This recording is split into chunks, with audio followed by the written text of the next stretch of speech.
Ako ba yung gago kung naghintay ako ng tamang panahon para gumanti? I got sexually harassed by a friend while we were drinking. I won't go into details because it was really traumatizing and I hope you guys understand.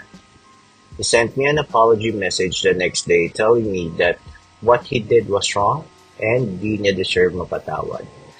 Some told me na wag ko na raw ipakalat kasi he has a bright future ahead of him, daw, yada yada.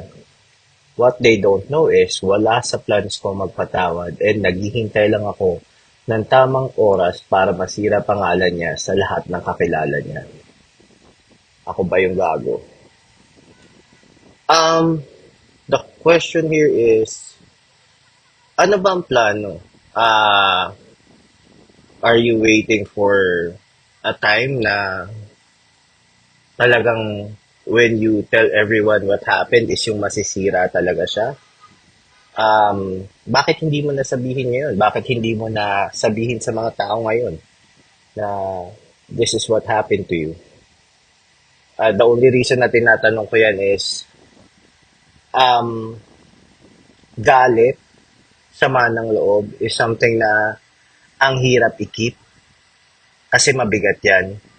So it's gonna be an extra baggage sa'yo kahit anong ginagawa mo or kahit ano pang pagdaanan mo within that time frame na dala-dala mo yan, you would always feel or you would always bear the weight ng nangyari sa yung yan.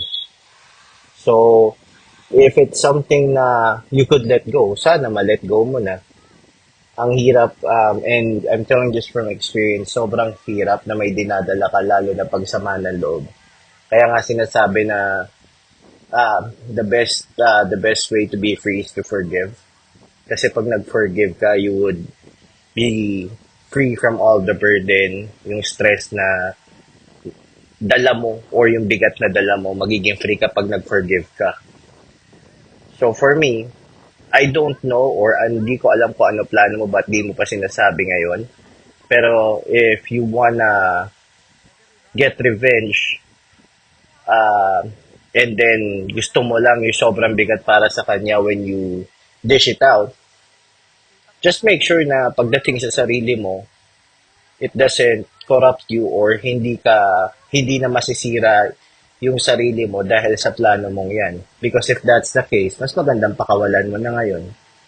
Baka mamaya masira kung sino ka, mamaya you're an outgoing, you're a good person, pero dahil sa plans mo or dahil sa hatred mo or sa plans mo na makaget ng revenge, mag-change kung sino ka and then you forget who you really are just because of revenge. So, definitely, hindi ka naman gago, pero you're playing with fire here. And I hope you figure out what you really wanna do or kung anong plano mo.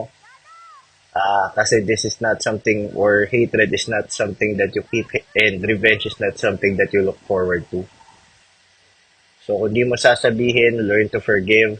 Pero kung hindi mo kaya mag-forgive, much better sabihin mo na ngayon. So, you could move on and leave that chapter sa buhay mo. You could leave that and then move on. Yun lang.